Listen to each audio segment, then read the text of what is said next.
Ramaya Ramabhadraya Ramachandraya Vedase Raghunathaya Nathaya Sitaya Pataye Namaha. Balakand, chapter number 73, Sita-Rama Kalyan. If possible, please give the deities either sweets or fruits or both after listening to this recitation. The recitation begins now. That self-same day that Yudhajit, the son of the Kekeya king and uncle to Bharata on his mother's side, reached Mithila, Dasharatha welcomed him warmly, and after mutual enquiries of welfare, did the visitor address the lord of Koshala. The ruler of Kekeya makes anxious enquiries after your well-being and desires me to tell you that those in whose welfare you are interested enjoy peace and happiness. His heart yearns for a sight of my sister's boy, and I am here to take him back. They told me at Ayodhya that you had come over here with your sons to celebrate their marriage, and all eager to see my nephew, did I hasten here on wings of speed. A welcome guest was he to Dasharatha, who entertained the worthy prince right royally. A happy night they passed, and the next morning Dasharatha finished his religious observances and followed the sages onto the sacrificial grounds.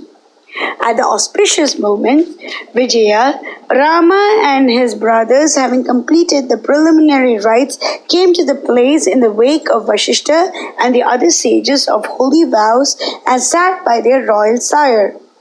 Then rose up Vashishta and spoke to Janaka.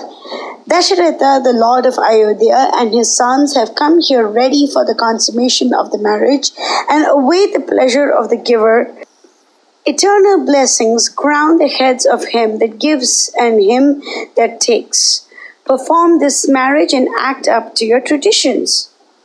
At which words of the holy Vashishta, Janaka, broad of heart and profound in his knowledge of righteousness, cried out, "Who stands warden at my gate and yet awaits my orders to inform me of the arrival of my royal guests?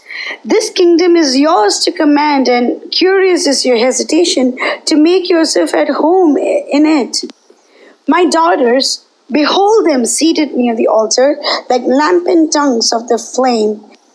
They have gone through the preliminary rites, and I but await your arrival. Why not my royal brother proceed straight hither, but tarries?" Dasharatha accepted the kind and loving invitation and hastened to enter the hall, and the princes and the sages along with them. Janaka then turned to Vashishta and prayed, "O Holy One, thou and thy saintly brethren here conduct the marriage rites of Rama, the world's delight." "So be it," said the sage, and proceeding to the altar, along with Vishwamitra and Shatananda, laid out the fireplace therein and decorated it with sweet perfumes and bright flowers.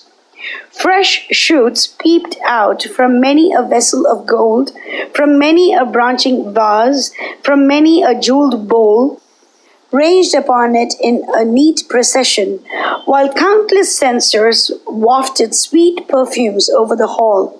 Shells, spoons, ladles, salvers, ready prepared to welcome the honored guest, fried corn and colored rice unbroken in gemmed goblets, stood there in magnificent array. With solemn rites they spread the sacred grass thereon and lighted the holy fire, while Vashishta made offerings to the radiant god. Janaka then led forward Sita, gaily attired for the occasion, and placed her before the fire in front of Rama and spoke these words of solemn import. "Sita here, my daughter, shares with thee the duties of life. Accept her from me in sign of holy wedlock. May all good be thine. A faithful wife she will prove to thee, my noble girl, and will ever be with thee, even as thy own shadow. Iyam Sita Mamasuta Sahadharma Charitava Praticha Chena Badram Te Panim Grahanisha Paninam Pativrata Mahabhaga Chayeva Anugata Sada." He paused and poured over Rama's hand the consecrated water.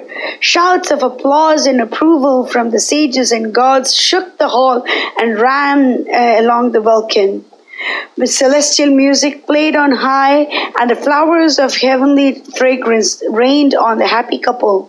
Sita was thus given in marriage with due rites. Janaka next turned to Lakshmana and with a joyful heart exclaimed, "Come unto me, Lakshmana, and receive from me my daughter Urmila, whom I bestow upon you. Be quick about it, and may all goodness be with you." Bharata's turn came next, and to him Janaka said, "O noble scion of the Ragakul, take thou Mandavi unto thee for wife." And last came Shatrughna, to whom Janaka made over Shrutakirti with the words, "Join ye your hands in holy bands of matrimony. Every one of you is blessed with all desirable graces of body and mind, and have kept your observances, and it is but meet that you take upon yourselves the duties of a householder's life." Whereupon the four royal youths clasped the hands of the four maidens directed thereunto by the holy Vasishtha. The princess then went round the sacred fire, the altar. Janaka and the sages assembled, and the after-marriage rites were duly gone through as enjoined by the Vedas. And no sooner did the bridal pairs join hands than the delighted gods showered upon their happy heads the flowers of heaven. Music gay and martial blended with the sweet strains of the golden-throated Gandharvas, while the lovely Apsaras danced in joyous throng thereto. Such was a wonderful sight witnessed on the wedding day of those illustrious descendants of Raghu. And with the joyful notes still in their ears, did the valiant youths place the sacred fires around once, twice, and thrice, and lead their happy brides homeward. While surrounded by his kinsfolk, Janaka followed near, fondly gazing at the happy couples. Mangalam Kaushalendraya Mahaniya Gunabdi Chakravarti Dhanurjaya Sarvabhaumaya Mangalam.